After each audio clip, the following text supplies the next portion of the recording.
You are not alone if you have haters in your life. See, people feel they have to pull other people down in order to get ahead.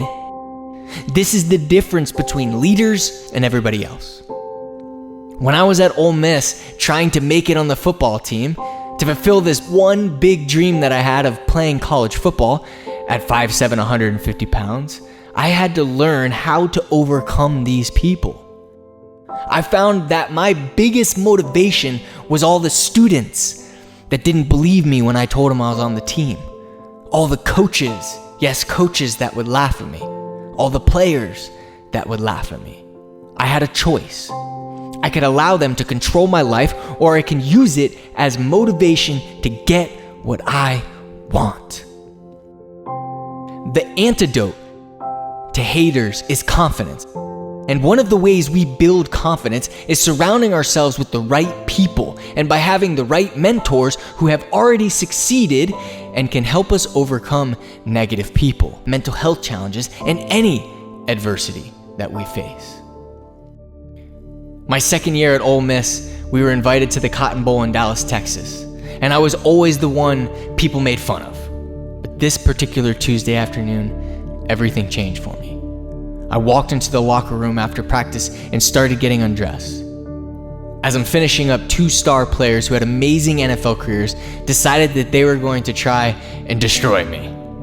At the time, I didn't know how to handle them, so I did what most people do. I retaliated and tried to say something mean back, but that just made it worse. I tried to ignore them, and that didn't work, so more players started joining in. It was by far the most embarrassing day of my life. And finally, after about 10 minutes of agony, the coaches finally came in and everybody walked away. I was devastated, hurt, and angry. I didn't know what to do. I was on the borderline of quitting.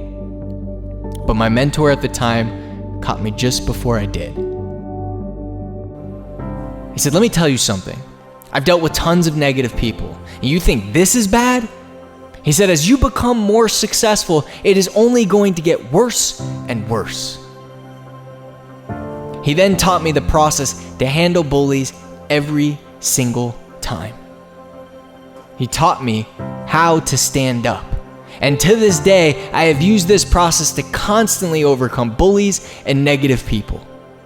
This process helped me break through and eventually achieve this dream. It is important to understand what bullying is. It's 2 words. It's targeted and repeated. Targeted and repeated. And so number 1, you have to ignore first. You have to ignore first so you can find out their intentions and make sure it is repeated. Bullying is not if someone's mean to you one time, right? This is not good. This is hurtful. People shouldn't do it, but that's not bullying. And I know it's hard, I know it hurts. But remember, when I said it is our responsibility to lift these people up because they are hurting. They wouldn't be doing it if they weren't hurting. And knowing this, right, will shift your mindset. So number 1, we have to ignore first. Number 2, we have to stand up. But there's a right way and a wrong way to stand up. See, a lot of people stand up and they stand up the wrong way. We want to stand up with love. How? Again, it's simple, not easy, but it's simple. Thank them. You thank them. Say, I appreciate whatever they said negatively about you. I appreciate you saying I'm short. I appreciate you saying I'm a short football player. And then just say, thank you for the motivation. I appreciate you saying I'm short. Thank you for that motivation. They need help.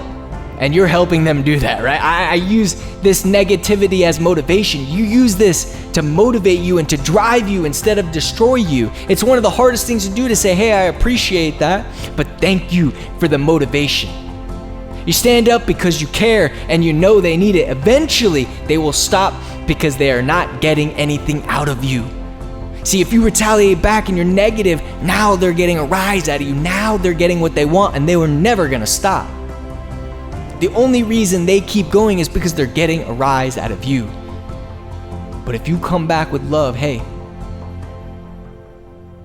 and you can achieve anything that you want.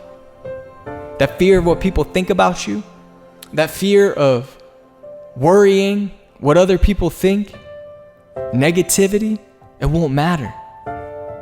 It won't be the main thing that holds you back. You will break through that and you can achieve anything you want.